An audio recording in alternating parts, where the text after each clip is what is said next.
Namaskar. Welcome to Government e-Marketplace. In this module, we will learn about the Vivad se Vishwas 2 for buyers. Let's take a look into what is Vivad se Vishwas 2. Vivad se Vishwas 2 is an online portal with a purpose of settlement of disputes through Vivad se Vishwas 2 contractual disputes scheme between contractor and procuring entity. Buyers will need to log in to Government e-Marketplace portal to access VSV2. If the buyer is not registered, he needs to do the same.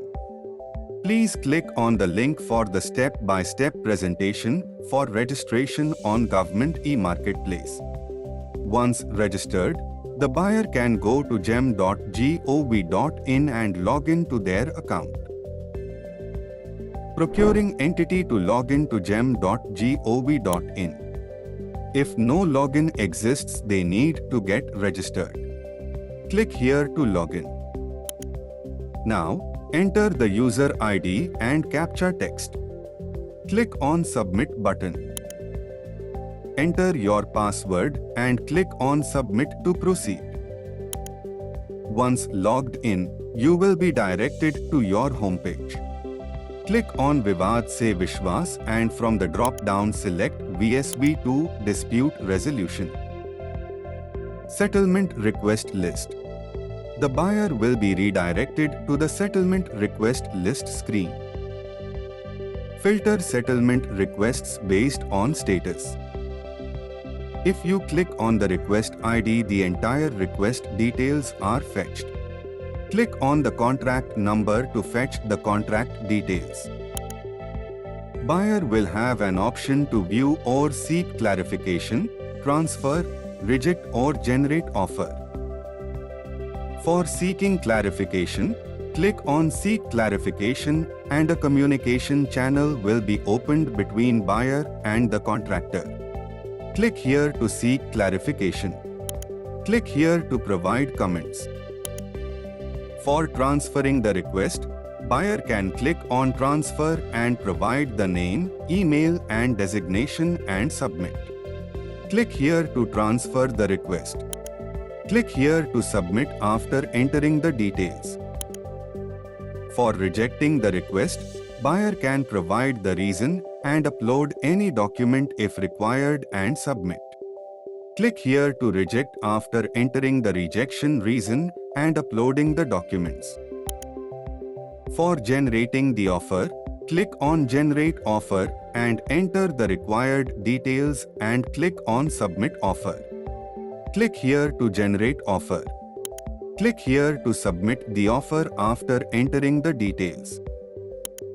Once the offer is generated, the contractor need to accept or reject the offer.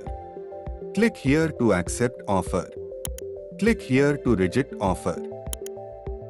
Once the offer is generated, the buyer can seek clarification or withdraw offer. Click here to seek clarification. Click here to withdraw offer. Click here to submit. Once the offer is accepted by the contractor can upload the agreement and submit. Click here to submit after uploading the agreement. Once the offer is accepted by the contractor, the buyer can upload the settlement agreement on the stamp paper and submit. Click here to submit after uploading the agreement. Once the agreements are uploaded by both the parties, payment details are entered to settle the request. Click here to settle the request after entering the payment details. Here are key takeaways for this module. You have the option to reject the settlement along with the rejection reason. The respective buyer with whom the request is pending has an option to transfer the request for action to another buyer within the office.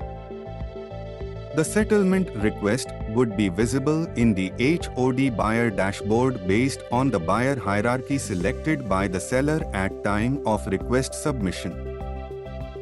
HOD or buyer have to offer a payment for settlement to the contractor, and seller would have an option to accept or reject the offer. Thank you.